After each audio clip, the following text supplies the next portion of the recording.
fundador y codirector del Instituto de Estudios sobre Conflictos y Acción Humanitaria, el IECA.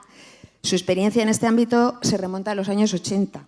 Estuvo en la Cruz Roja, en varias ONGs y ahora se dedica sobre todo a tareas de investigación, de consultoría.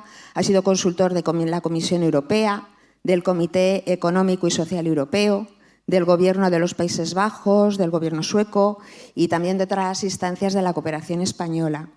Ha realizado misiones en gran parte de los países de América Latina, Colombia, Nicaragua, Honduras, El Salvador, muchos de ellos afectados hoy precisamente por el cambio climático, y también en Marruecos, en Mozambique, en la India. Ha escrito varios libros, entre los que destacaría El debate humanitario, que ha escrito con Víctor Currea, y en la actualidad es director de los informes anuales del IECA y coordinador del Observatorio de Acción Humanitaria. También es miembro de la Comisión Internacional Humanitaria Encuesta. Bueno, a su lado está María Luisa Sierra. María Luisa Sierra es profesora de la Facultad de Comunicación de la Universidad de San Jorge y también es investigadora de un proyecto que se llama MedChange, Mediterranean Changing Relationships, que es un proyecto puesto en marcha dentro del programa marco de la Unión Europea, el 7º programa marco, un subprograma de Marie Curie, y que va sobre el tema de las migraciones, específicamente en Marruecos, generadas por el cambio climático, ¿no? Este es un proyecto que comenzó en el 2014, en el que participan varios países europeos, Portugal, Italia, Irlanda, España, también Israel, y ella nos va a hablar específicamente de este proyecto, ¿no? Luego allí tenemos al fondo a Jesús Marco Gamero. Jesús es doctor por la Universidad Carlos III de Madrid. Hizo una tesis que se llamaba Las migraciones humanas inducidas por el cambio climático como un fenómeno multicasual y la respuesta que se está dando a este cambio, a estas migraciones desde las políticas sociolaborales y los mecanismos de protección social. Ha sido investigador invitado de la Organización Internacional del Trabajo y, bueno, él se va a centrar específicamente en este trabajo, ¿no? Y contarnos un poquito por ahí. Y sobre todo lo que queremos es que nos cuenten cómo podemos enfocar estos temas en nuestro día a día, ¿no? Cuando hablamos de cambio climático. Y por último, tenemos aquí a Lola Huete. Lola Huete es periodista, es la responsable en la actualidad de Planeta Futuro, que es una sección dentro del País.es muy centrada en todos los temas de desarrollo y sostenibilidad y derechos humanos, ¿no? Lola llega al país en el año 92, lleva ya 25 años allí trabajando, ha sido profesora de reportajes en el máster del País, fue redactora de Tentaciones también en el pasado y del País Semanal. Además de sus reportajes y de la creación de un blog que se llama África no es un país, dirige desde hace 3 años, como decía, Planeta Futuro y además bueno, pues viaja por el mundo, por aquí y por allá, siendo testigo directo de estos cambios que están teniendo lugar, ¿no? En relación con el cambio climático. Y bueno, una vez aquí presentados a todos nuestros compañeros, bueno, también está José Juan Verón, Pepe Verón, al que muchos conocéis, que es nuestro compañero de APIA bueno, aquí está también para, por supuesto, participar con todo lo que considere. Y sin más, pues cedo la palabra a Paco Rey para que nos comente un poquito sobre este tema. Hola, buenos días, muchas gracias. Siempre es complicado iniciar a estas horas de la madrugada con las ponencias, pero bueno, pues trataremos de decir algún disparate para despertar al público. Bueno, muchas gracias por la invitación y creo además que es un tema muy relevante, que es un tema tal vez no muy bien comprendido por las opiniones públicas actualmente y creo que es un tema además que da para muchos debates porque afortunadamente es un tema que está sin resolver. No hay dogmas todavía, ni en lo jurídico, ni en otros ámbitos que tocan este tema. Yo lo abordaré por mi experiencia, como decía Rosa, más bien desde las consecuencias llamadas humanitarias o de este tipo y desde una perspectiva más general y creo, conociendo a los otros 3 miembros de este panel, que nos podemos complementar bastante bien y dar lugar al debate.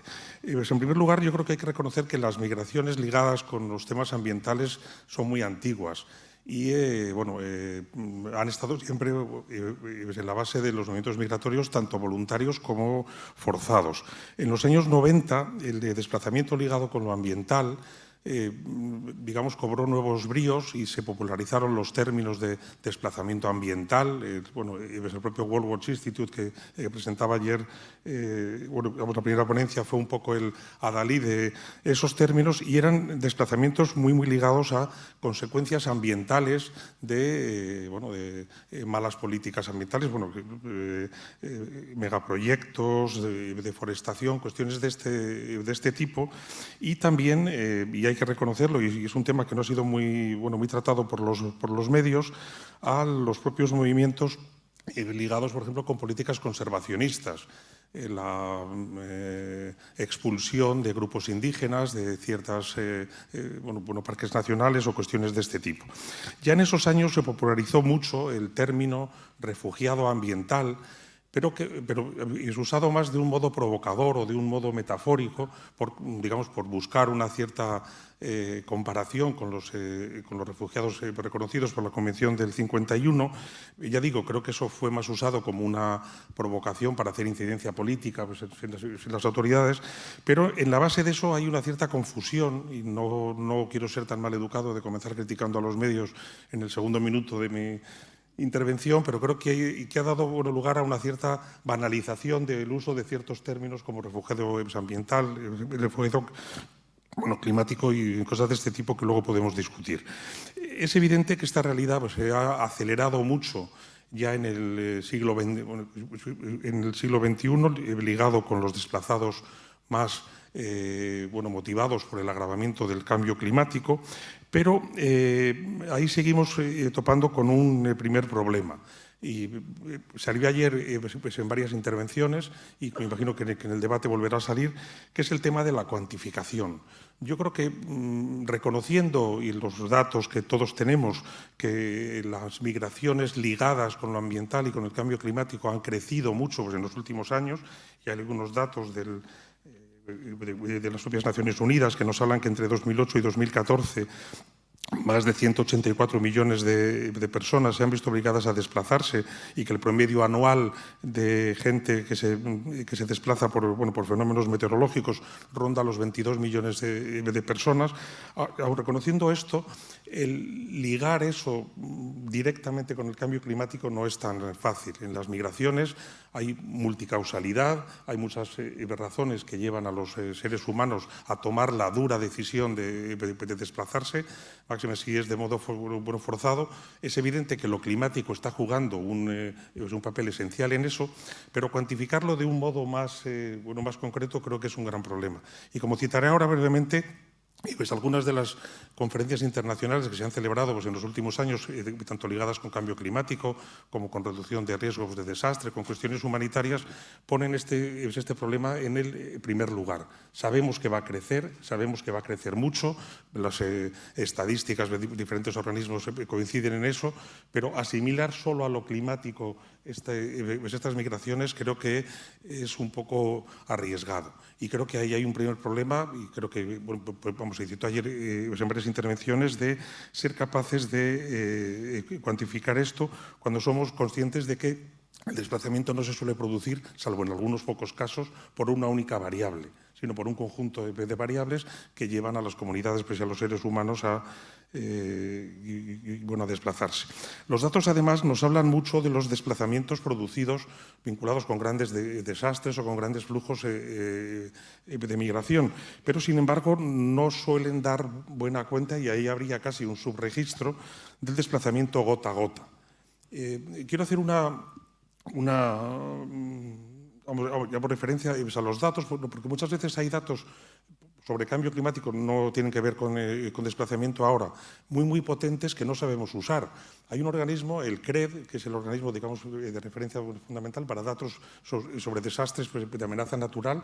Es un centro de la Universidad de Lovaina, financiado por las Naciones Unidas, y que publica todos los años un dato sobre desastres, unos informes sobre desastres producidos por amenazas naturales. En el informe de 2016 publicaba un dato alarmante, el dato de que en el 2015 el país, que es el segundo país en víctimas mortales de desastres, había sido Francia, después de Nepal. Cuando el dato se publicó, todo el mundo alucinaba, ¿cómo Francia y tal? Francia por una ola de calor, que por supuesto el gobierno francés negó, pero 2.395 víctimas mortales del verano de 2015, producidas bastante directamente por cambios relacionados con el cambio climático. Y es evidente que son datos muy potentes, que muchas veces desde los medios yo creo que no se les da el suficiente peso, porque hablan de, no tiene que ver con las migraciones, evidentemente, pero citaba este dato como un dato creo que muy significativo para las campañas de comunicación o de prensa. Bueno, y otro problema que lleva, yo no uso el término refugiados ambientales, refugiados climáticos, es que la mayor parte de estos desplazados permanecen en el país del cual se mueven. Es decir, las cifras nos hablarían más de desplazados ambientales o climáticos que de refugiados, o sea, no pasan las fronteras. Quiero dedicar la segunda parte ya de la intervención a cuáles han sido un poco los enfoques desde la comunidad internacional y desde los países, con especial énfasis en lo humanitario, para enfrentar este problema. Y yo creo que lo fundamental que hay que reconocer es que ha habido bastante falta de coherencia y que son varios enfoques, pero evidentemente hoy este sigue siendo un tema pendiente para la comunidad internacional y en ocasiones se ha abordado desde perspectivas contradictorias. Quiero citar algunas de los enfoques muy brevemente. El primero sería el de la reducción de riesgo de desastres. Me gustó mucho en la sesión de ayer que en la mesa de agua se citara por parte de Josefina Maestu los temas vinculados con la reducción del riesgo de desastres, porque me parece que tienen también una gran potencia de comunicación que en el ámbito ambiental creo que no se está usando. Y, por ejemplo, la cumbre de Sendai, realizada en 2015, o el marco de acción de Hyogo de 2005, son bastante poco conocidas en los medios. Y es un tema, los temas que tienen que ver con la reducción del riesgo y con el riesgo como construcción social, que no tiene que ver solo con una amenaza, como sería cambio climático, sino con las capacidades y las vulnerabilidades, y digo bien en este orden, las capacidades y las vulnerabilidades, porque muchas veces solo ponemos énfasis en las vulnerabilidades de las comunidades, hacen que se construya este riesgo. Creo que este concepto de riesgo como construcción social es algo que desde lo ambiental debe incorporarse más y creo que tendría bastante potencia.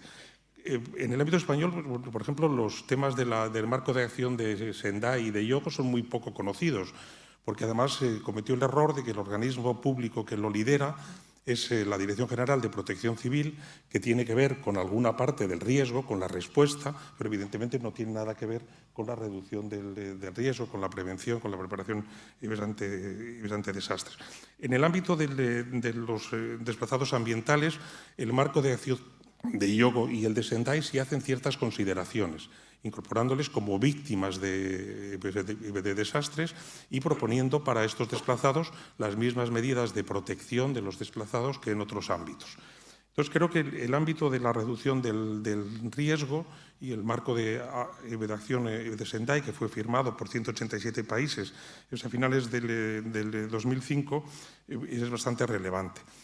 Desde la perspectiva del desarrollo, creo que lamentablemente los ODS, que son un avance espectacular, no lo vamos a negar respecto a los ODM, pero siguen teniendo como una visión excesivamente optimista del desarrollo y rara vez incorporan las piedras que puede haber en ese desarrollo. Los ODS por fin han incorporado temas que tienen que ver con los conflictos, con la construcción de la paz, pero a la lógica de los ODS le cuesta entrar en los problemas y el desplazamiento es un problema muy jodido y por eso en los ODS no hay apenas alusiones a los temas que tienen que ver con esto. En la agenda ya climática, muchos y muchas conoceréis que los temas del desplazamiento se incorporaron en la reunión de Cancún en el 2010 con un punto, no me detengo en ello, con el punto 14, que ya, digamos, ponía cierto énfasis en los desplazados climáticos y en la necesidad de abordar soluciones omnicomprensivas por parte de la comunidad internacional. Y en la cumbre de París, como muchos conoceréis, se creó ya un grupo de trabajo sobre desplazamiento y cambio climático.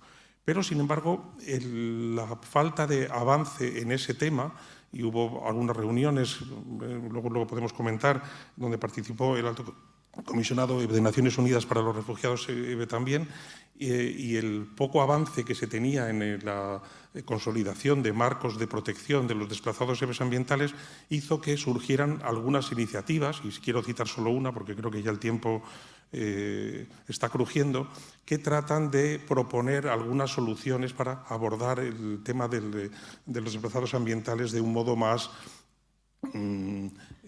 realista. Y es la conocida como iniciativa Nansen. Nansen, muchos conoceréis, fue un descubridor noruego, que fue además uno de los primeros defensores de los derechos de los refugiados, con el llamado pasaporte Nansen, y dos países, Noruega y Suiza, han propuesto ya desde el año 2011 la llamada iniciativa Nansen, que no trata de proponer una legislación internacional de refugiados, porque sabe que eso en el momento presente, con el incumplimiento del derecho de los refugiados por parte de la mayor parte de los Estados, y lo hemos visto en la crisis aquí en Europa, pues en estos años sería impensable.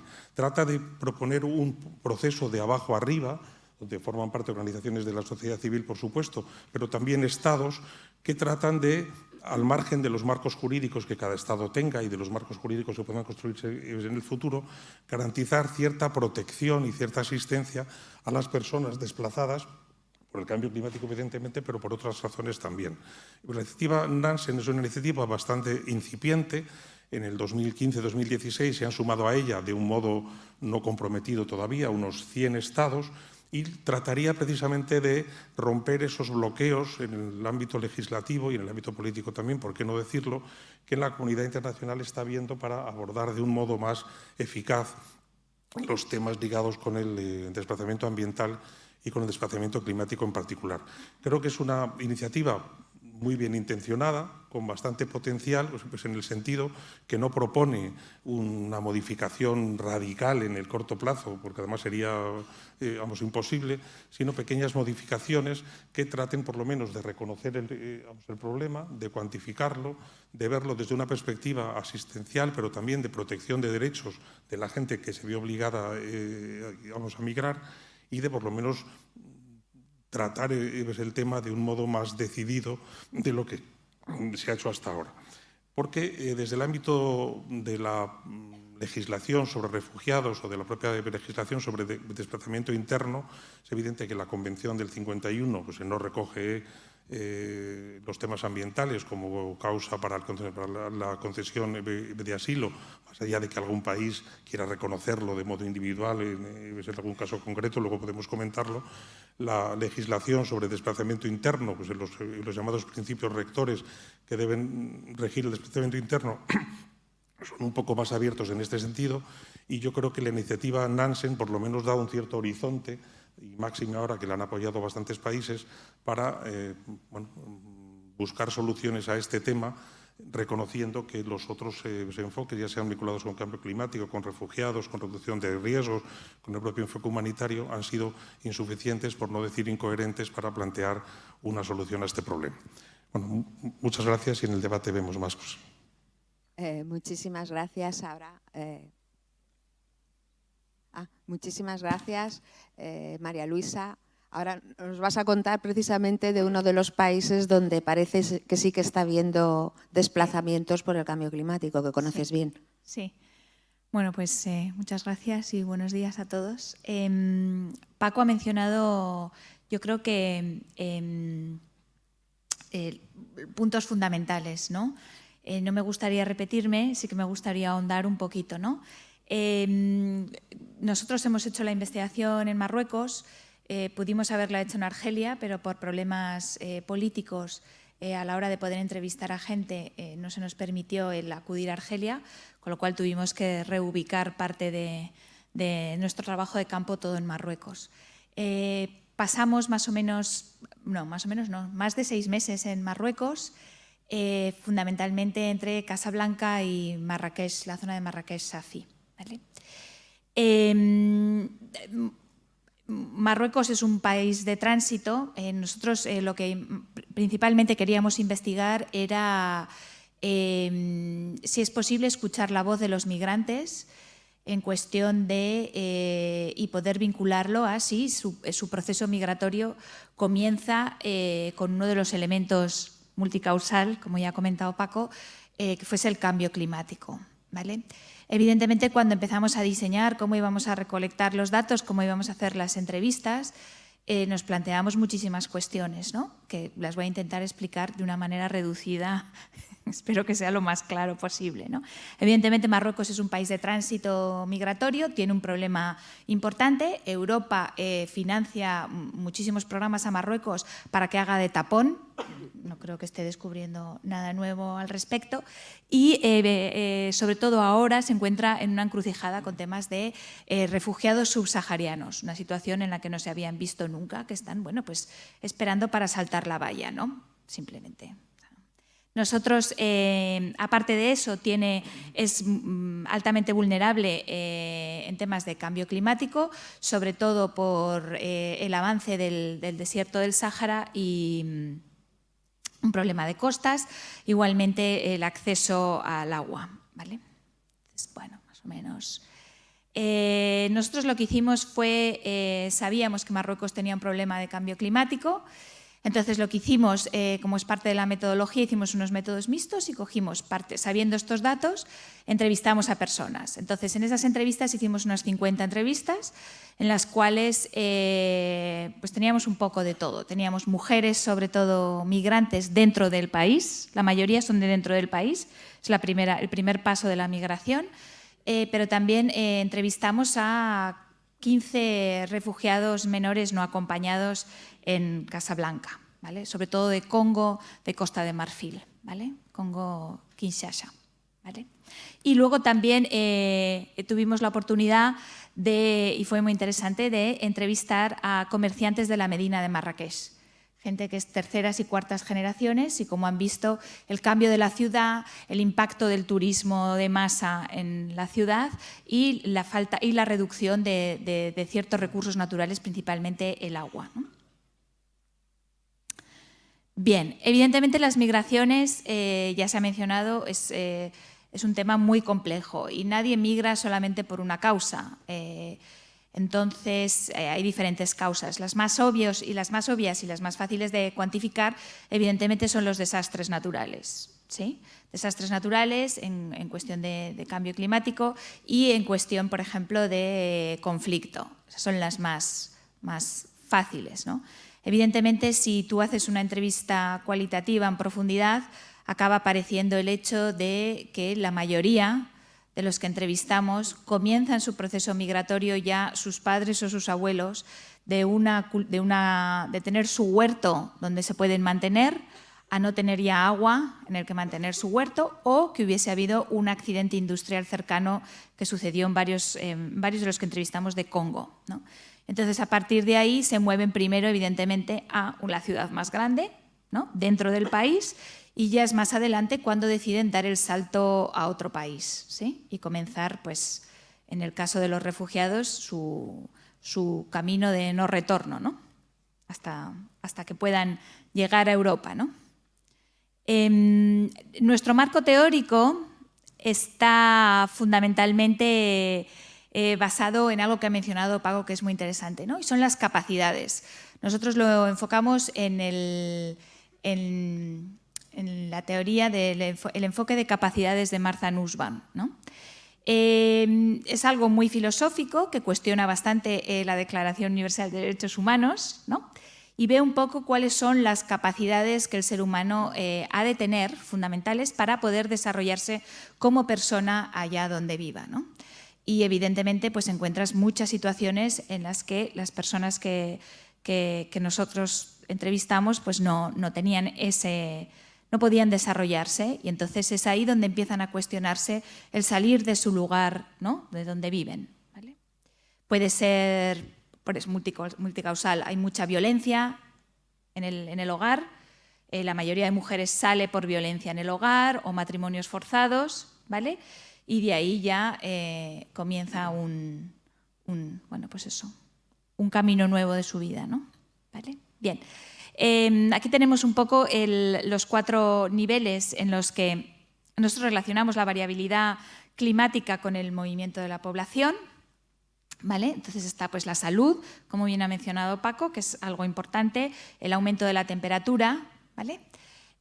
Los desastres, el turismo y el acceso a los recursos. En nuestro caso fue sobre todo el agua, ¿vale? Pues alguno de los entrevistados decía: yo vivía en un pueblito como a 2 horas de Marrakech y lo tuve que dejar porque el pozo, pues normalmente el pozo utilizado por mis abuelos, por mis padres y tal, pues ahora tengo que cavar 80 metros para conseguir agua. Entonces eso es prácticamente imposible, ¿no? Entonces se deja y se va a la ciudad, ¿vale? Evidentemente las personas que más sufren este impacto son las personas más débiles, que son los niños, y en un principio en las sociedades es la mujer la que fundamentalmente se ve obligada un poco, aunque los movimientos migratorios, los mayores protagonistas suelen ser el hombre, porque suele ser el que da el salto, ¿no? Sobre todo a otros países, con lo cual muchas veces la mayoría de las caras que vemos son hombres, pero las que verdaderamente lo sufren son mujeres y niños, ¿sí? Bien, estas son las zonas en Marruecos que entrevistamos, ¿vale? ¿De acuerdo? Y de todas esas zonas, evidentemente, salen y acaban, en este caso, a Marrakech. Más tarde suelen ir a Casablanca y luego ya dan el salto a Europa, ¿vale? Bien. Hay un estudio, hicimos un estudio comparativo sobre la variabilidad climática en la zona de Marrakech y vimos, bueno, pues el aumento de la temperatura, así como la precipitación, ¿no? ¿Vale? Aquí están las temperaturas medias en 60 años. Podemos ver que ha aumentado considerablemente. Y la cantidad de lluvia que reciben, ¿vale?, en los últimos 44 años. Bien. Voy a resumir porque no tengo mucho tiempo. Entonces, vale, exacto. Entonces, los resultados, ¿vale? Lo voy a enseñar. Aquí toda esto, bla, bla, bla.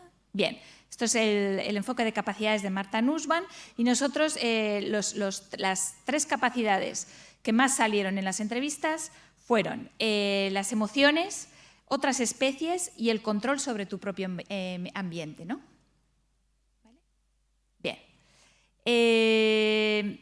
Esto es lo que dice Nussbaum, vamos a ver un momento. Dignity level. Vale, las entrevistas, y este es el resultado, ¿de acuerdo? Si vemos la mayoría de las entrevistas, tenemos un 23,7% cuando se codificaron, era el respeto al medio ambiente y otras especies. Es decir, la mayoría de las personas salieron debido a uno de los factores era evidentemente el no poder vivir en el entorno en el que estaban, ¿sí? Cuando les preguntábamos si ellos les gustaría poderse haberse quedado, evidentemente dicen que sí, si no se hubiesen visto en esa situación, ¿vale? Los refugiados menores no acompañados, evidentemente para ellos es muy doloroso, pero bueno, salieron y ya está. Entonces dicen, no hay vuelta atrás. O sea, yo no voy a volver a Congo, no voy a volver a tal, y lo que queremos es llegar a España, llegar a Europa, sea como sea y de la manera que sea, ¿sí? Bien. El 23,1% era emociones y luego el 19,9% era control sobre tu propio ambiente y el 10,1% era salud física, ¿vale? Había otras muchas, ¿sí? Pero esos son los resultados más, yo creo que ¿no?, más impactantes o que más llaman la atención. Dos ideas fundamentales. Yo creo que el medio ambiente nos afecta, o sea, está afectando a zonas muy cercanas, más de lo que pensamos. Yo creo que hasta ahora simplemente... Ahora empieza a oírse un poco en la narrativa, ¿no? En ciencias sociales la narrativa, se empieza a escuchar más, pero evidentemente la gente lleva sufriendo el impacto del cambio climático, no se encuentra una relación directa, en eso estamos siempre, ¿no? Cuando nos reunimos con Naciones Unidas en Casablanca, con ACNUR, ¿no?, UNCHR en Casablanca, y el OIM igualmente, decían sí, somos conscientes de que la gente se mueve por temas de cambio climático, pero no podemos cuantificarlo porque nosotros, o sea, oficialmente no está determinado ni está aprobado el término de refugiado medioambiental, con lo cual no podemos dar un número exacto, pero sí, la gente se mueve por temas de clima. Igualmente, el OIM decía, cuando le preguntamos, ¿crees que hay posibilidades de que esto cambie? Pues decían que hay mucha presión social, sobre todo de ONGs, para que esto cambie, ¿no?, para que se está empezando a escuchar más y más, pero los estados nunca se pondrán de acuerdo en este tema porque va a ser muy costoso para ellos y no lo van a querer reconocer nunca, ¿no? Entonces, bueno, creo que más o menos lo voy a dejar ahí. Es un tema muy complicado de investigar. Siempre surgen muchas dudas, siempre te dirán que no es por eso, no es lo otro, pero en teoría yo creo que es porque no interesa, ¿vale? Pero cuando nosotros hemos entrevistado, y lo hemos hecho mis compañeros, hay una foto al final, ¿no?, David, Cayetano y yo, y la gente te lo acaba diciendo, que evidentemente ha cambiado y ha cambiado no en tanto tiempo. O sea, ellos recuerdan cómo vivían sus abuelos, el acceso al agua que tenían, los ríos que había y ya no están. Entonces, evidentemente, eso hace que te plantees un modo de vida diferente, que puede ser pues, el turismo, ¿no?, el trabajar en hoteles, en riads, en lo que sea, ¿no?, para sobrevivir hasta que eso tampoco dé y entonces te muevas hacia otro lugar, ¿no? Bien. Y nada más. Bueno, es que tengo mucho. Simplemente destacar que yo creo que lo parte novedoso de nuestra investigación es la parte cualitativa, es escuchar la voz de los migrantes, no solamente un número cuantitativo de que el cambio climático está sucediendo o en un país o en una zona. Y nada más, y alentaros a dar voz a todas estas personas y que tienen voz y cara y que muchas veces me acuerdo de ellos la mayoría de los días, cuando se habla ahora en las noticias de ola de calor, no sé qué. Vale. Nada más. Muchas gracias. Muchísimas gracias, María Luisa.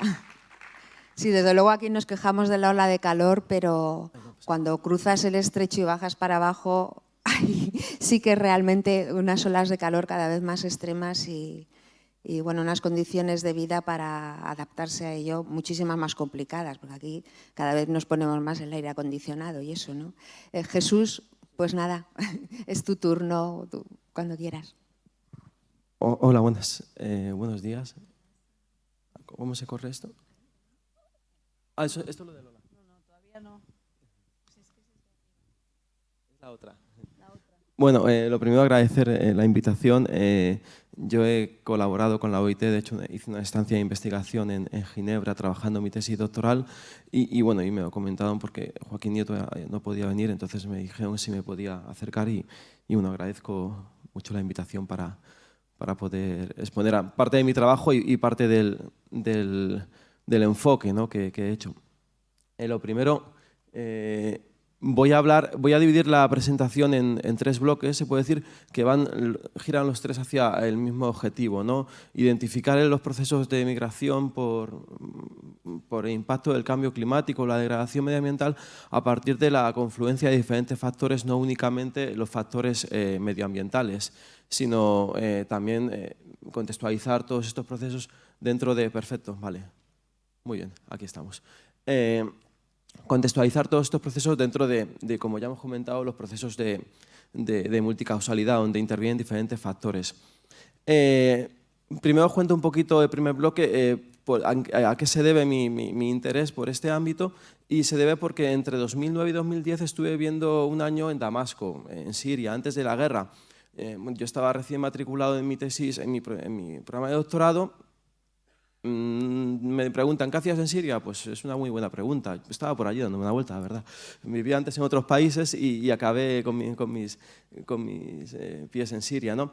Y allí, pues, en mi interés por ver qué cosas, porque yo sabía que iba a investigar sobre temas de adaptación al cambio climático, pues tuve conocimiento de la sequía que ocurría en Siria a partir del año 2005-2006, donde toda la zona del noreste del país, de la Abadía, Hasakh, donde están Raqqa, como podéis ver, donde están ahora gran parte de los enfrentamientos de la guerra civil, pues había una sequía muy fuerte y hubo un fuerte desplazamiento de personas desde esa zona del país del noreste hacia los núcleos urbanos mayormente, ¿no? Homs, Alepo, Damasco, sobre todo. En la gráfica de al lado podéis ver pues, también el crecimiento a partir de 2005 de los IDP, de los refugiados internos, que también hemos comentado, cómo hubo un crecimiento exponencial en la zona, tanto en Irak, ¿no? Que también sufrió la sequía, como en Siria.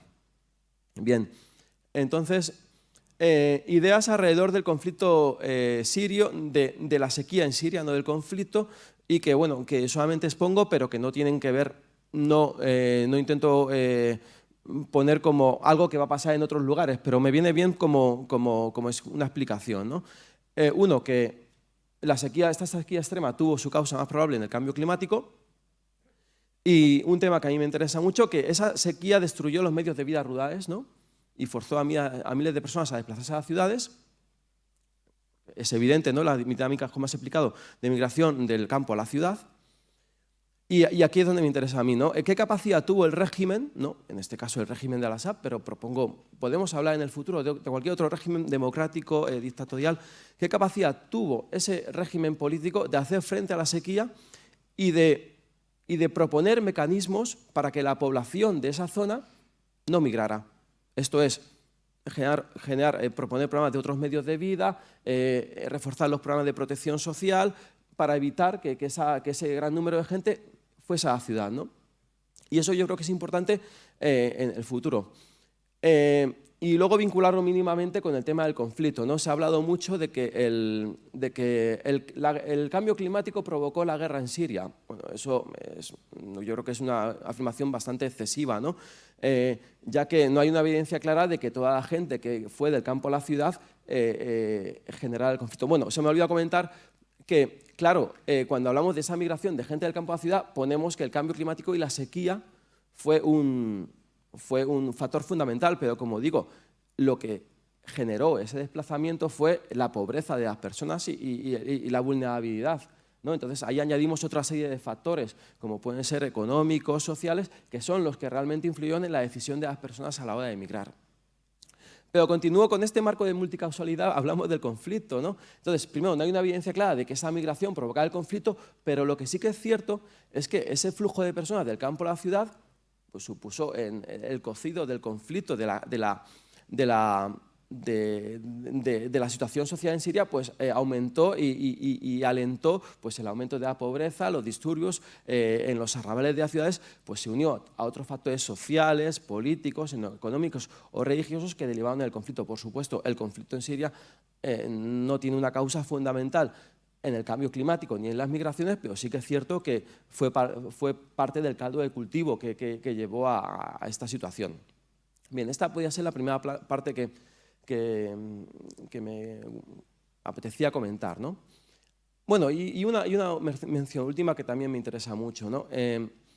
Donde la situación en Siria, y subrayo un término que a mí me interesa remarcar, aunque no venga a cuento, en teoría, cuando hablamos de cambio climático, que es el contrato social, ¿no?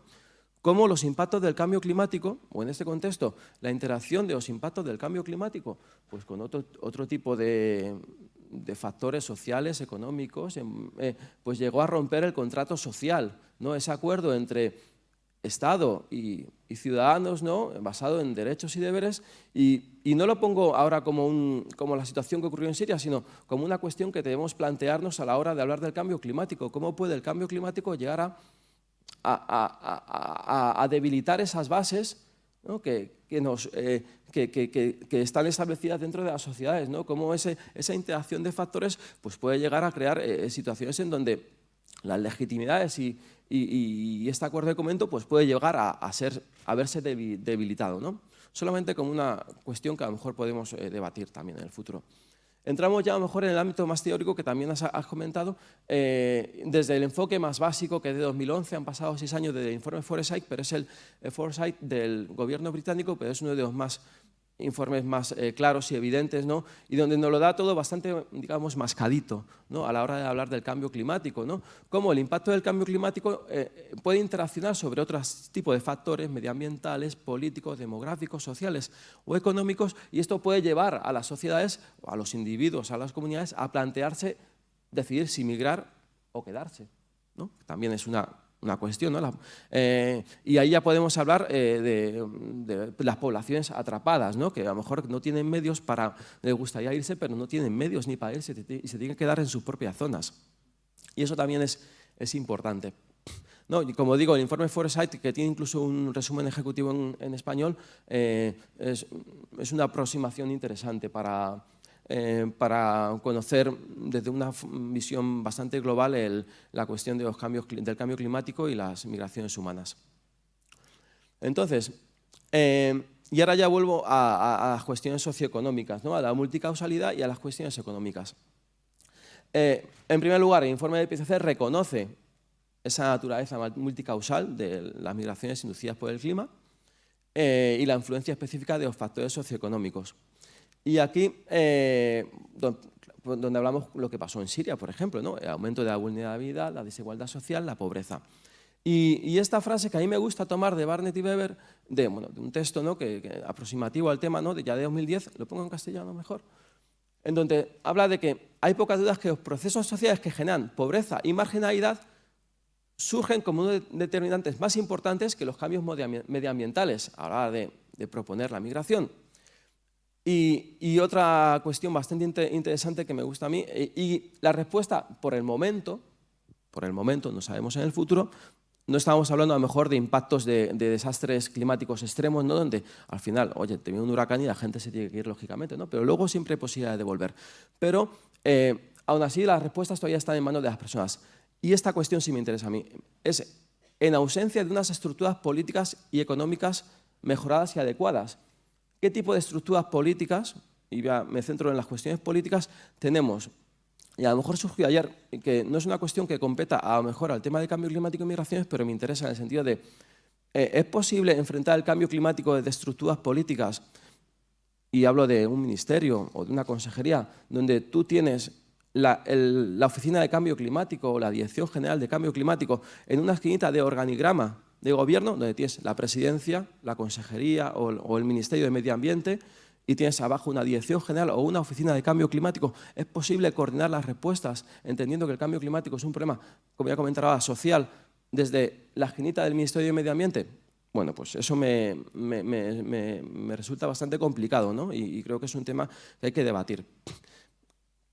Y ahora, tercera parte de mi aproximación, pues es el título de mi tesis, que es como el que veis, lo tengo colgado en la web. Si ponéis el título, ponéis mi nombre, pues lo tengo, mi tesis está en abierto, ¿no? Para quien la quiera leer, para quien quiera hacer uso de ella, ¿no? La primera parte hago una aproximación general al tema del cambio climático y las migraciones, y en la segunda ya entro un poquito más a fondo en el tema de respuestas y políticas de respuesta.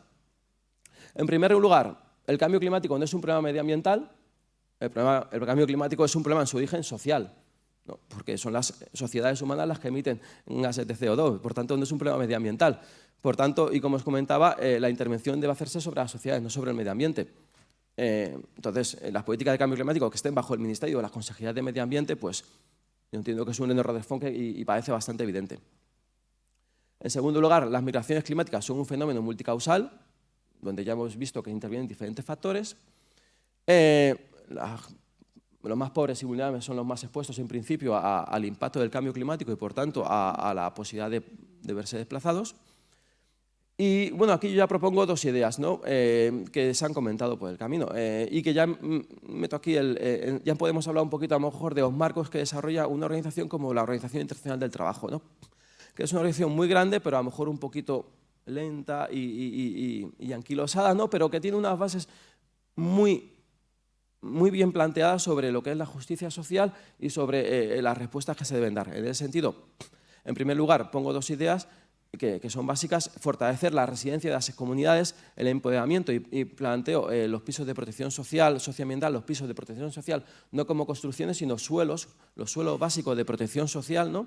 Estructuras básicas de protección social. Y dos, cuando hablamos del tema legal, de reconocimiento, es decir, bueno, es un tema tan complicado que para mí es decir, bueno, existen una serie de mecanismos no vinculantes, ¿no? A lo mejor que el problema es que si son vinculantes o no, donde, por ejemplo, la OIT tiene unos marcos de gestión de las migraciones basadas en derecho y reconociendo a los migrantes como trabajadores, ¿no? Porque al fin y al cabo un migrante, un refugiado, es un trabajador. Planteo, uno, como digo, los pisos de protección social de la OIT, los suelos de protección social, una iniciativa para proponer un nivel básico de mecanismos de protección social, ¿no? De acceso a transferencias, servicios sociales esenciales para los más pobres y vulnerables, que derivan y han generado, y como digo, a lo mejor no son de un gran reconocimiento, pero por ejemplo en Río +20 se habló de que se habló de una necesidad de niveles mínimos de protección social, la necesidad de empleo decente para todos, y donde las propias políticas verdes se vean soportadas por mecanismos de protección social. Ya estamos hablando de las personas, las personas deben, para proteger al medio ambiente, tú tienes que proteger a personas. Y para proteger a las personas, sí, Jesús, rápido. Sí. Vale. Porque ya vamos un poquillo justos de tiempo para que haya ocasión luego mecanismos de poder... protección social, mecanismo de protección socioambiental, como digo, proteger a personas y medio ambiente. Solo con personas protegidas podremos proteger el medio ambiente y solo con un medio ambiente protegido podremos proteger a las personas. Y hay casos en países como Brasil, Bolsa Familia, India, Mahatma Gandhi, Programa de Trabajo o Etiopía. Y el reconocimiento del marco bilateral. Este gráfico nos sirve para enseñar que las políticas de protección social son reconocidas en escenarios de alta gobernabilidad y alto crecimiento como de alta efectividad, ¿no? Frente, por ejemplo, a programas de seguros. Y terminamos. La OIT en perspectiva, la justicia social. No hablo de esto como hacer caso a lo que dice la OIT, pero una propuesta de respuesta ante los problemas que tenemos vinculados al cambio climático. La paz universal, donde en su fundamento habla de la paz universal y de la justicia social, importante. Los mecanismos y herramientas que propone la OIT, transición justa, trabajo decente, diálogo social y empleos verdes. El enfoque basado en derecho para los migrantes, porque los migrantes, como digo, cualesquiera que fuera su estatus, son trabajadores, y los mecanismos de protección social que han sido básicos para la creación del estado de bienestar durante el siglo XX y que son muy importantes y deben seguir siendo muy importantes ante los desafíos propuestos por la globalización y, por tanto, también del cambio climático, ya que estos mecanismos de protección social pueden generar y apoyar las políticas de adaptación y resiliencia, evitando migraciones, acompañando en el proceso de migración o acompañando o ayudando a los migrantes en sus lugares de destino. Última cuestión, que si os apetece debatir, como os he dicho al comienzo, ¿qué hacemos con el contrato social? ¿No? La importancia del contrato social ahora a la hora de enfrentar el cambio climático, ¿no? Porque claro, el cambio climático va a ser con Estado, las respuestas al cambio climático van a ser o con Estado o no van a ser. Necesitamos un Estado reforzado para enfrentar el cambio climático. Como he dicho al comienzo, la ausencia de unas estructuras políticas en este contexto mejoradas y adecuadas, ¿cómo podemos hacer presión a los gobiernos para decirles, oye, tu estructura política a lo mejor no es la más adecuada para responder al cambio climático? Como digo, ¿cuál es el papel del Estado? Y una última cuestión, ¿qué hacemos a nivel interno? ¿Cómo respondemos a los desafíos que tenemos, por ejemplo, a nivel estatal ante las migraciones? ¿Qué tipo de políticas podemos plantear? Y estamos hablando de zonas despobladas donde hablamos que a lo mejor la gente se va del campo a la ciudad, pero podemos proponer también con mecanismos como las cities, decir, oye, pues a lo mejor podemos hablar de cambio climático y migraciones, pero también podemos hablar de cambio climático y repoblación. Ya es una cosa un poquito avanzada, pero bueno, es una idea a lo mejor que me ronda y que podríamos hablar en el futuro. Y ya está. Muchas gracias. Jesús, muchísimas gracias. Muy interesante y bueno, lo único por eso, para que tengamos también ocasión de que luego la gente nos pueda preguntar y podamos entre nosotros debatir un poco. Lola, pues nada, tuyo es el micrófono. Sí, buenos días. Ahora es el momento de poner Planeta Futuro desde Control.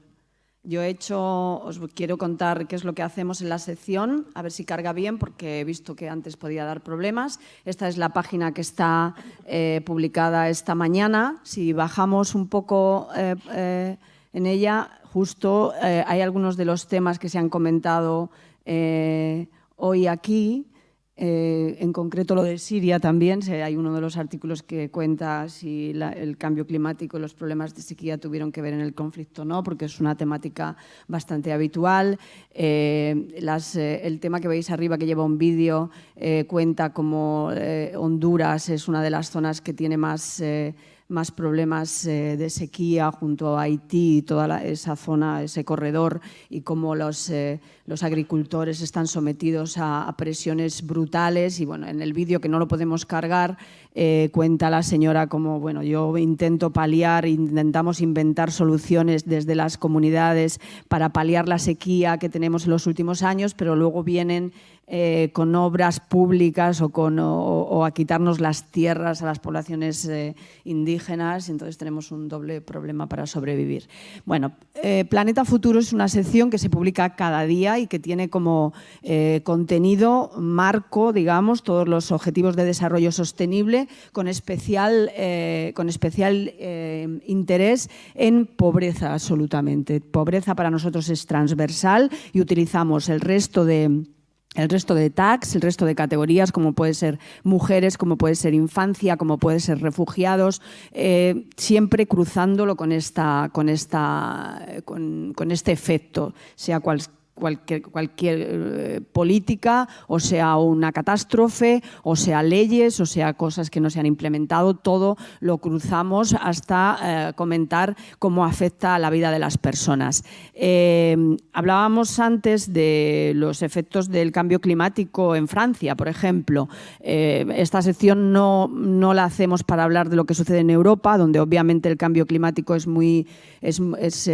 palpable también en muchos detalles o muchos datos, sino que lo enfocamos allá donde creemos que tiene un impacto más brutal sobre la vida de las personas, hasta el punto de que puede llegar a afectar a la supervivencia de millones de personas en distintos países del mundo. Os podéis imaginar que entonces el foco fundamental de Planeta Futuro es África, que es donde están los 10 países más pobres del mundo. Entonces estamos permanentemente, un equipo de 6 personas, estamos permanentemente contando qué es lo que pasa en África especialmente, pero también en América Latina. Hay una parte de arriba, si subimos la pantalla, donde vienen las secciones que utilizamos para contar en distintos formatos todas estas cuestiones que tienen que ver con objetivos de desarrollo, con pobreza, con justicia social. Es desde redes de expertos, donde invitamos a gente que trabaja en universidades o en organizaciones y que se ocupan de darnos su visión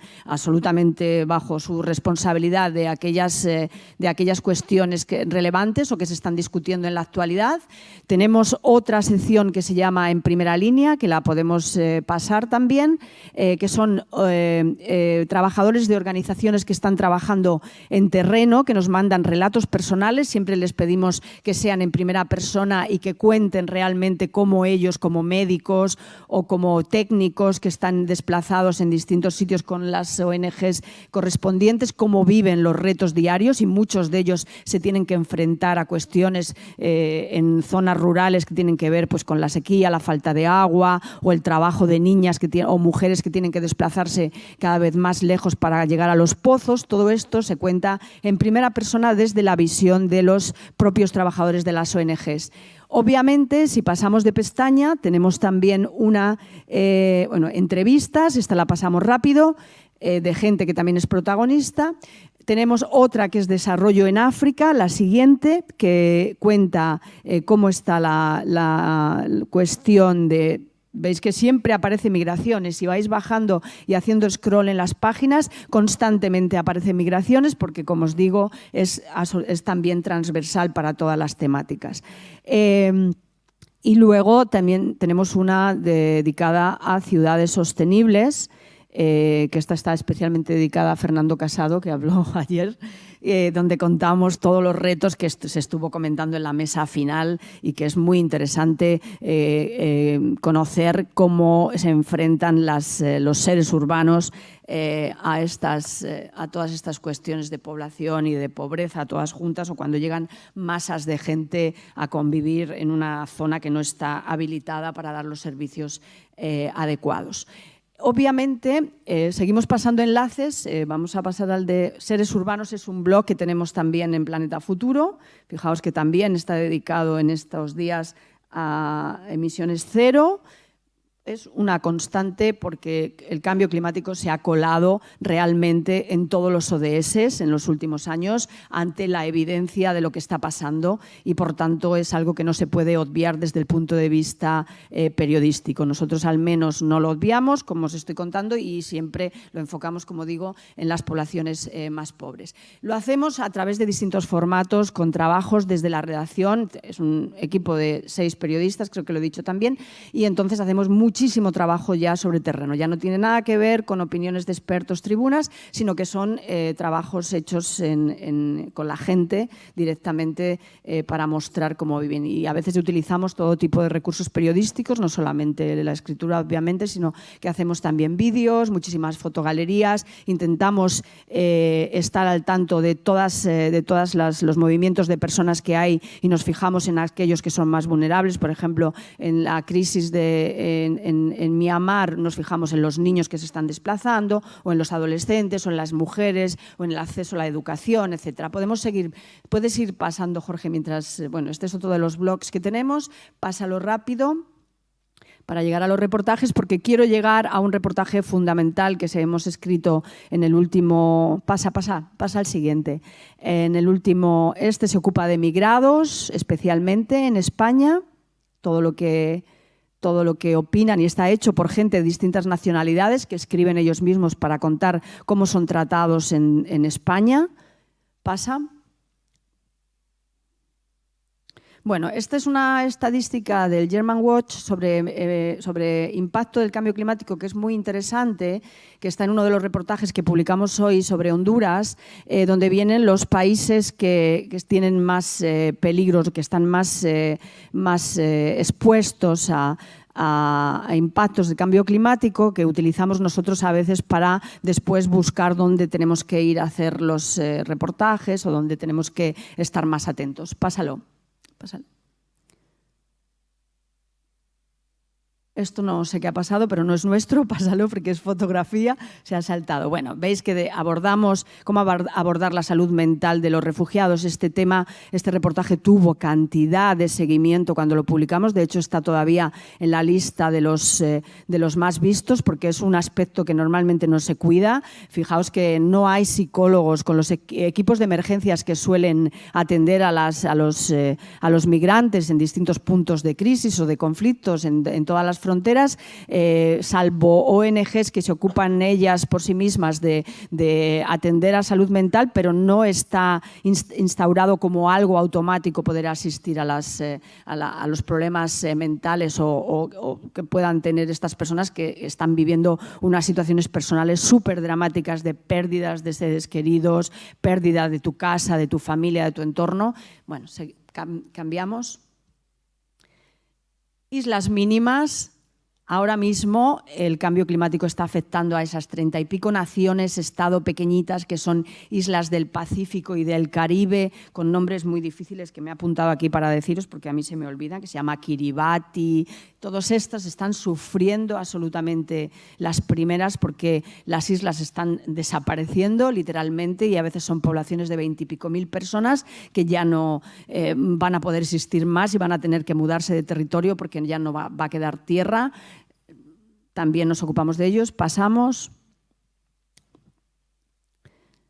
por supuesto Chad y toda la zona del África subsahariana, que como comentaban antes los distintos ponentes, es muy difícil saber por qué la gente migra. En este territorio se juntan un montón de circunstancias que son los conflictos, también es una sequía que no es de ahora, sino que es una cosa bastante cronificada, y luego pues grupos terroristas como en este caso Boko Haram, etcétera, que obliga a la gente a desplazarse constantemente, y curiosamente todos estos desplazados se quedan en Chad. Chad es un país que tiene miles y miles de refugiados y es uno de los países más pobres de la Tierra, con lo cual nosotros insistimos también bastante en Planeta Futuro a la hora de publicar historias en que toda esa presión teórica que está sufriendo Europa de refugiados es completamente falsa. La presión de los refugiados en el mundo está cayendo sobre los países más pobres de la Tierra, con lo cual complica muchísimo más todas las dificultades que ya tienen para subsistir. Seguimos. Bueno, a veces nos sumamos, incluso ahora es la conferencia, la COP23, y nosotros nos hemos sumado incluso haciendo trayectos en bici para reivindicar el cambio del transporte en las ciudades. Es decir, que como veis utilizamos todo tipo de formatos. Somos capaces hasta de hacer kilómetros en bicicleta para reivindicar. Que la redactora que lo hizo, Tiziana, vino muerta después del camino. Quería llegar a otro reportaje que hay ahora, Párate aquí un momento porque este reportaje es muy importante. Esto lo hemos hecho en Nueva York el mes de septiembre en la Asamblea de Naciones Unidas, en un trabajo con la Fundación Rockefeller y con varias entidades que están trabajando juntas y que hace varios años han puesto en marcha un proyecto que se llama Salud Planetaria, porque por primera vez el deterioro y el consumo y el desarrollo, el supuesto desarrollo que tenemos en el mundo, por primera vez desde hace un tiempo, pero ahora se va a empezar a trabajar intensamente sobre ello, está afectando a la salud global. Es decir, hay estadísticas. Si bajas un momento, si haces scroll hacia abajo, vais a ver una estadística que seguramente os va a sorprender, donde viene la gente, avanzamos aquí. Avanzamos en investigación sobre malaria, sobre SIDA, sobre tuberculosis, y todo lo amarillo que veis es lo de arriba, es la tasa de muertos de malaria, o sea, de SIDA y tuberculosis, y lo de abajo son enfermedades respiratorias. Es decir, esa es la realidad en este momento, y entonces ahora están empezando a cambiar muchísimas cosas. Hay muchísimos organismos que ya se están empezando a tomar en serio lo que tiene que ver con la contaminación. No solamente el Ayuntamiento de Madrid, otros ayuntamientos en los últimos tiempos que finalmente ya se han decidido a crear alertas y a implementar una serie de medidas para reducir el tráfico, etcétera, en el centro de la ciudad, sino que se sabe que hay un impacto brutal sobre lo que llaman salud planetaria. Y este es un concepto del que vamos a oír hablar mucho en los próximos años, porque como digo, este año en la Asamblea hubo una parte muy importante de organismos que estuvieron trabajando ya sobre este concepto, y hay un montón de iniciativas que se van a poner en marcha un poco también para no solo divulgarlo, sino trabajar intensamente desde el plano científico, etcétera, en universidades, etcétera, etcétera. Pasamos.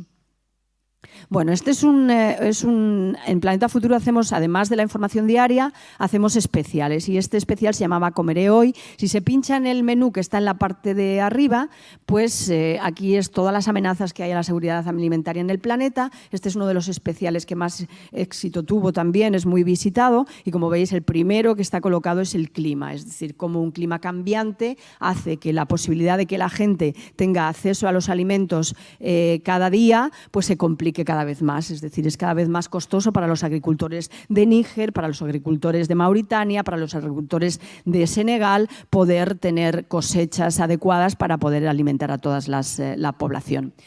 Pasamos de pestaña, no me quiero ir de tiempo, pasamos de pestaña. Ciudades espejo, esto también se habló ayer, también esto es un ejemplo de ciudades que tenían todo en contra, que tenían muchísimos problemas, tiene que ver con lo que se habló en la mesa de ayer a la tarde, pero que sin embargo se han convertido en modelos, y nos fijamos en ella, fuimos a todas, miramos todas las variables, cómo han conseguido superar todos los problemas que tenían también de seguridad alimentaria y de pobreza, de llegadas de masas de población para poder atender las asistencias sanitarias, etcétera, etcétera, y con todo ese material elaboramos este especial de Ciudades Espejo, lo titulamos. Y vamos a terminar con en este mapa de noticias, los que estéis interesados en seguirnos, que espero que seáis todos los que estáis aquí, podéis ir, hay una seccioncita en la portada que se llama Las noticias del planeta, entonces se pincha por continente y te sale todo lo que vamos contando de cada uno de los continentes. Ahí aparece todo ordenado y se puede seguir perfectamente todo lo que hacemos. Estamos bastante satisfechos con el impacto que tiene Planeta Futuro. Es muy difícil trabajar en estas temáticas, sobre todo en una redacción de un periódico internacional como es El País, también convencer pues, a los jefes o incluso a los colegas de internacional que tienen otras miles de noticias y que tienen que lidiar con Trump. Y entonces imaginaos, pues Marcos, 10 años, 13 kilos, que es un niño de Angola que está desnutrido, tiene que competir con las noticias de internacional para poder llevarlo a la portada y que tenga más audiencia. Esta es una tarea diaria en la que estamos, nos peleamos constantemente con todo el mundo para conseguir que este nicho, digamos, de información se convierta en algo más general. Y de hecho, por ejemplo, en el tema de migrantes, en cierto modo lo hemos conseguido porque el periódico tiene otro proyecto que se llama The New Arrival en la sección de internacional, que también nació como una extensión de Planeta Futuro y donde se cuenta también la situación de la llegada de migrantes a Europa. Si pasamos al último enlace, aquí os dejo para vuestra reflexión el artículo más visto en todos los tiempos de Planeta Futuro, desde hace 4 años que existimos, que se titula Porno ecológico para salvar los bosques. Esto es una idea de una ONG alemana que no tenía dinero ni recursos y decidieron grabar una película porno para conseguir fondos. Y entonces aquí tenemos una combinación de un titular que es muy viral y un contenido que funciona, que ese es el ideal ahora en los medios digitales. Tienes que saber muy bien titular y saber muy bien colocar en Google aquello que los robots te van a buscar para que la noticia, sea la que sea, se convierta en algo muy leído. Y todas las temáticas de cambio climático tienen que tener esto también en cuenta. Es decir, la manera de informar ahora tiene que considerar cómo se venden todas estas temáticas en la red y cómo hay que utilizar realmente todos los mecanismos que permite Internet para hacer que lleguen al público. Muchas gracias. Bueno, muchísimas gracias, Lola. Bueno, gracias a todos y bueno, yo creo que es el momento un poco de abrir aquí el debate. Ha quedado claro que desde luego no hay una causa única entre las migraciones que lo relacionen únicamente con el cambio climático, pero que desde luego es un factor muy importante. Y bueno, como primera pregunta, luego creo que Pepe también tenía algunas que hacer, sí que me gustaría un poco lanzar a los investigadores que estáis aquí, ¿no?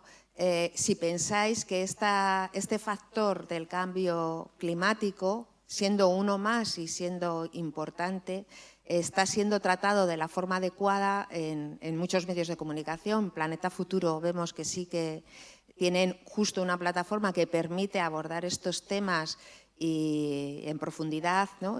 Pero en general, ¿cuál es vuestra sensación respecto a cómo se aborda el tema de los desplazamientos humanos relacionados con el cambio climático?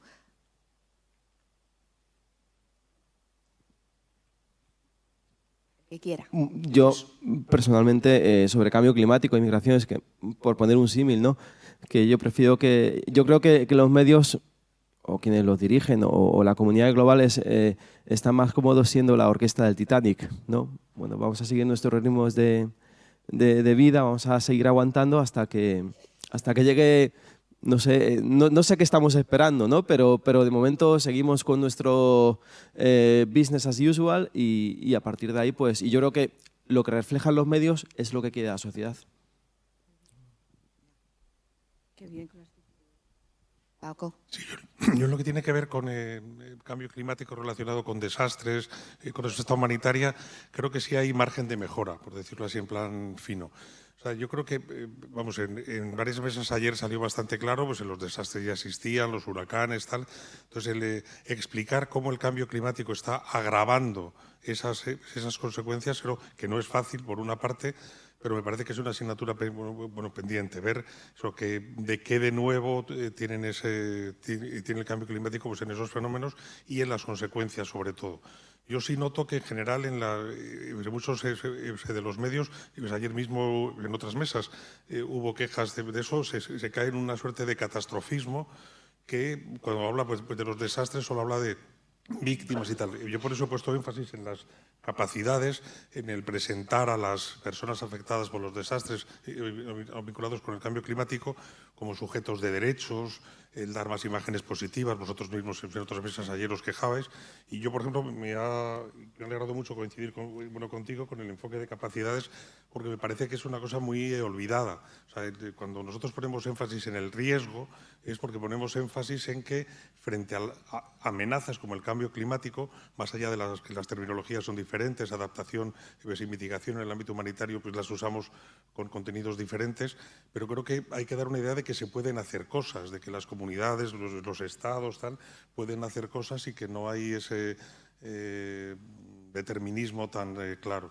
Me parece que cuando se da información, ya digo, sobre respuesta humanitaria o eso, sí que creo que habría que poner más énfasis en capacidad local, en estrategias de afrontamiento, en cómo tradicionalmente se han enfrentado pues, en las comunidades a esas cosas, poner menos énfasis en el sexy de los cooperantes, por ejemplo, y más en el sexy de los locales. No lo digo como crítica, pero me parece que hay una dinámica a veces muy de personalizar en el... Ahí los compañeros de Navarra, pues de las ONG, dicen, cuando quiere usted informarse sobre un desastre, ¿qué hace? Dice, pues llamo al misionero navarro, que es una fuente de información perfecta, por otra parte, ¿no? Pero me parece que hay que poner más énfasis en el colega del misionero navarro, que es el misionero local, por continuar con este mal ejemplo. Y yo creo que eso es lo que sí notamos pues a veces, pero la labor de explicación sobre causas de las crisis y vinculadas con el cambio climático me parece muy, muy loable y yo leo los medios también para tenerme claro. Lola. Sí, perdona. Yo quería añadir que el cambio climático sí que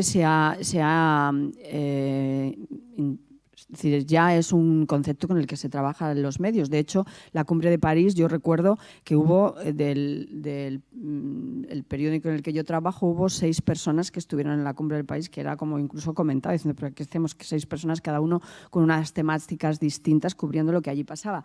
Esto es algo que hace 10 años no sucedía. Es decir, hace 10 años un periodista proponía hacer una cosa de cambio climático y todo el mundo te miraba diciendo, ¿pero de qué vas? O sea, quiero decir, en ese sentido, en los medios sí que se ha avanzado muchísimo y es un término y es un concepto que ya está ahí, es decir, es evidente que existe. Otra cuestión es plantearse cómo se trata o cómo se aborda, y obviamente se aborda siempre más desde nuestro lado occidentalizado, europeo o americano, que desde el lado de allí donde está más afectando. Y tengo que decir que para mí, como periodista que está trabajando en Planeta Futuro en estas temáticas, imaginaos cuán doloroso es que de repente los huracanes en Estados Unidos copan absolutamente toda la sección digital o todas las portadas de todos los periódicos digitales, y sin embargo las inundaciones en Sierra Leona que dejaron 300 muertos, no sé cuántas personas, más de 1000 heridos, personas que se tuvieron que marchar de la zona, varios barrios totalmente destruidos, pues apenas fueron breves en los periódicos. Quiere decir, esas cosas también desde dentro duelen.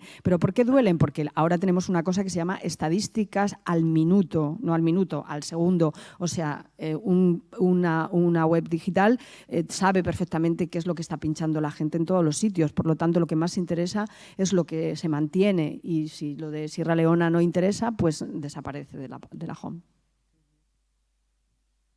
Bueno, yo pediría un cambio en el uso de cierto vocabulario cuando se habla de migraciones. O sea, es doloroso y eso se queda en lo que es el pensamiento general de la gente.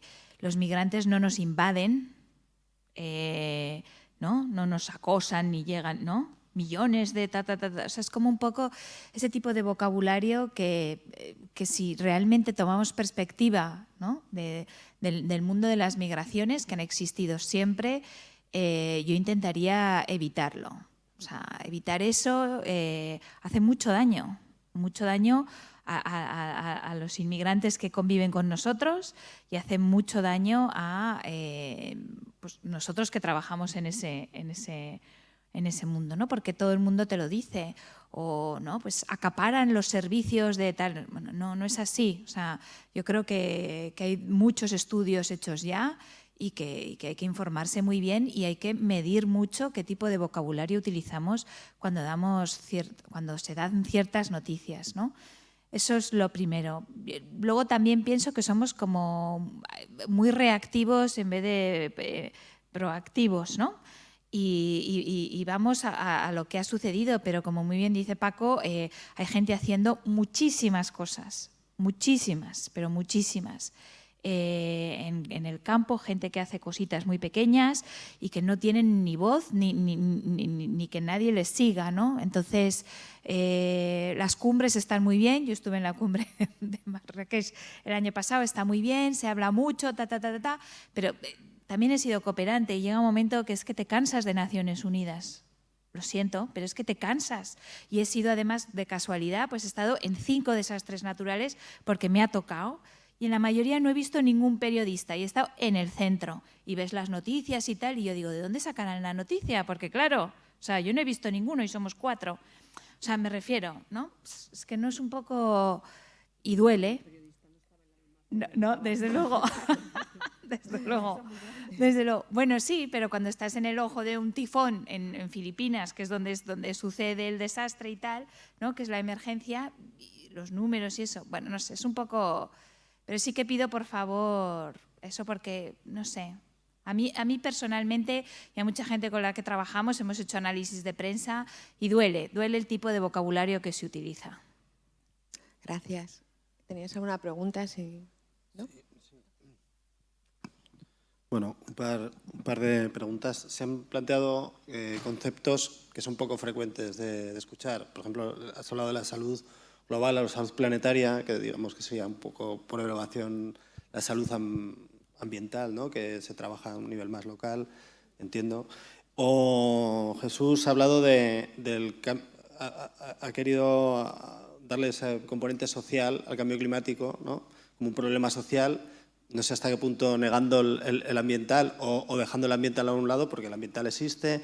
Me gustaría un poco que aclararas eso, que es un planteamiento que creo que aquí también, bueno, este panel estamos en ciencias sociales. Ayer Maite Mercado habló de la cantidad de investigaciones que se están haciendo en el ámbito de las ciencias sociales sobre esto y por ese lado creo que sí que hay mucho recorrido, pero un poco por situar el problema, que quizá apoya esa idea que has comentado de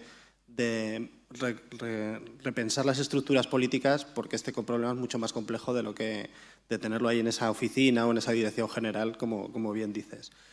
Y una pregunta, con el tema de la repoblación, que simplemente has lanzado ahí esa idea, de alguna forma esa migración está generando una repoblación o está frenando una despoblación, por ejemplo, en lugares como España, donde los pocos habitantes que hay en muchos pueblos son precisamente personas que vienen procedentes de una migración de Marruecos, de Argelia, de países subsaharianos, que en muchos casos vienen de aquí.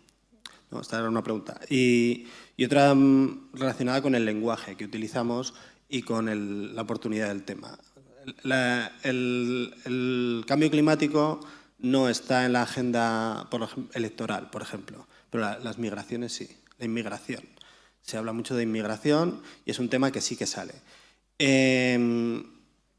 Claro, pero las distinciones, como habéis dicho, son complicadas. Pero básicamente en el imaginario social y en el discurso político se distingue entre migrantes, refugiados políticos o de conciencia y los económicos, ¿no? Como si estos fueran de segundo nivel, ¿no? Pues fíjate, quieren vivir mejor, que jetas, ¿no?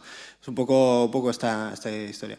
¿Cómo vencemos ese discurso que es tan perverso y tan difícil de superar?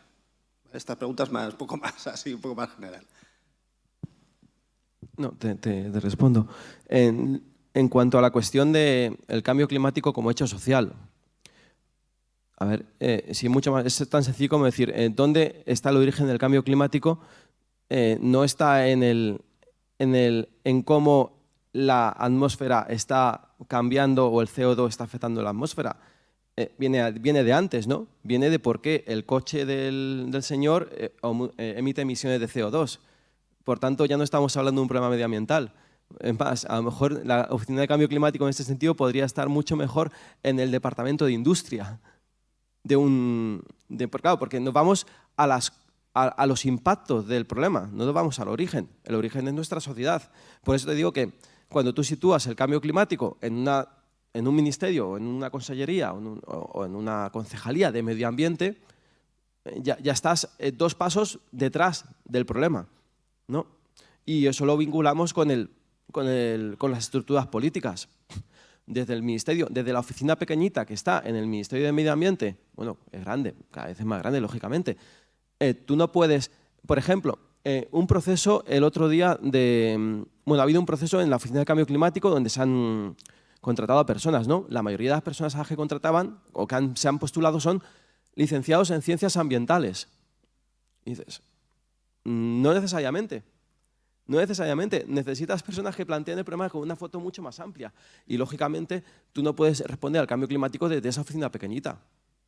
Tienes que irte, decir, oye, y a lo mejor es un papel de los periodistas, decir, oye, gobiernos, tú haces presión, oye, ¿os habéis replanteado cómo es vuestra estructura política para responder al cambio climático? ¿Tú crees que desde la Oficina de Cambio Climático, dependiente del Ministerio, de la Secretaría General de Medio Ambiente, dependiente de la Consejería de Medio Ambiente y Agricultura o de Medio Rural, tú vas a hacer presión sobre la Consejería de Industria para que haga políticas de este tipo? Ya que tú eres un jefe de servicio, que yo soy un director general de industria, ¿qué me estás contando? Por ejemplo.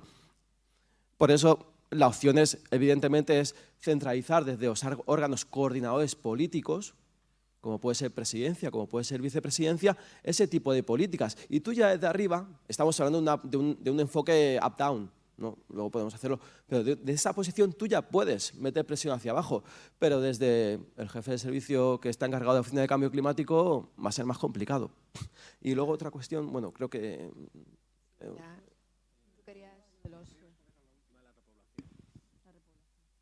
Bueno, era solamente una propuesta que pongo encima de la mesa porque entiendo que parte del trabajo, bueno, que a lo mejor lo habéis tratado vosotros. Por ejemplo, en China, he leído algún artículo donde tal es la saturación de las ciudades, entonces hay un flujo y un contraflujo. Gente pobre que llega a las ciudades del campo y gente con medios que va de las ciudades al campo para respirar aire limpio, ¿no? Eso es una cuestión un poquito más complicada, ¿no? O más desde un enfoque más de gente que tiene dinero para irse al campo a vivir, ¿no? Pero también podemos entenderlo desde la gente que emigra, ¿no? Y que podemos utilizarle fácilmente como mano de obra para trabajar el campo, para defrozar, para evitar incendios. Tú imagínate que pues, hay mucho trabajo que hacer, ¿no? Pero la verdad es que también estamos muy en pañales, tal vez. Yo quería hacer una mención al tema de los términos. Creo que eso también ha cambiado y ya no se utilizan tanto como antes. Es verdad que ante todo lo que... Es decir, se tiene mucho más cuidado los periodistas mismos a la hora de redactar el asalto a la valla y todos estos términos que ponen. Creo que ahí también cada vez es más evidente la crisis siria. Quizá también ha ayudado a poner en el día a día esta cuestión también en los medios y a considerar más lo que está pasando en el Mediterráneo, pero aún así a mí me llama mucho la atención la actitud de la sociedad española. Nosotros no podemos hablar mucho de terminología referente a refugiados de conflictos, en este caso sirios, porque casi no tenemos refugiados sirios. Teníamos que haber acogido 17.000 y apenas han llegado 1.300, es decir, ya se han encargado de que no lleguen. Pero sí que tenemos en el Mediterráneo esta situación tan dramática de miles de personas, casi 3.000, que mueren en las aguas de un mar a cuyas playas vamos a tomar el sol habitualmente. Y sin embargo, no hay una movilización de la sociedad española al respecto. O sea, es un mar en este momento que es un cementerio de personas. Entonces es bastante llamativo. Ahí también los medios no dejan de ser un reflejo de lo que socialmente se vive. Entonces, bueno, lo dejo ahí. Bueno, ya nos hemos pasado tiempo, como hemos empezado unos minutillos más tarde, pero sí que me gustaría, si alguien del público quiere intervenir antes de... Perdona, pero el público primero. Si no, damos paso aquí a Paco, que también quería hacer una precisión. No, pues la luz. ¿Hay alguien que tenga alguna cuestión que no vea yo desde aquí? Bueno, Yo por no dejar pues en saco roto lo último que preguntaba Juan, sin meternos en temas jurídicos que además son bastante aburridos, pero yo creo que sí ha habido avances y yo traté de reflejarlo. En el año 2016 hubo una cumbre de Naciones Unidas, una más, sobre refugiados y inmigrantes, por vez primera juntos. Es decir, en la lógica internacional ha habido durante muchos años una distinción muy tajante entre los refugiados, gente que traspasa las fronteras de un país, Convención del año 51, que no se cumple, pero que define unos derechos muy claros, versus desplazados internos o versus migrantes. Y eso es lo que en nuestro propio país se ha estado aplicando.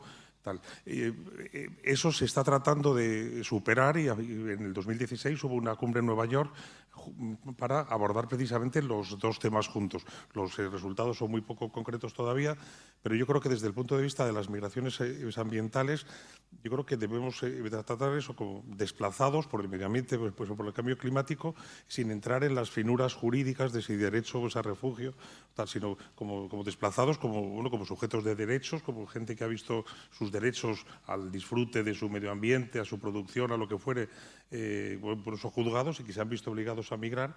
Y yo creo que ahí la iniciativa Nansen, de la cual he hecho poca propaganda al final, trata de superar eso. Es decir, hay obligaciones de los estados que envían o que no son capaces de retener a su población, y hay obligaciones de los estados que los acogen, más allá de los instrumentos jurídicos internacionales concretos y eso, que son obligatorias ya y que obligarían a un cierto mínimo de protección de los desplazados ambientales.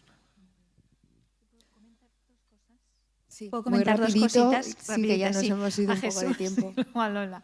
Jesús, hace poco he hecho un estudio sobre políticas de integración e inmigración en Suecia, y en Suecia ya desde los años 80 tuvieron la misma idea de llevar refugiados, ¿vale? O sea, aceptar a refugiados para repoblar las zonas más despobladas de Suecia.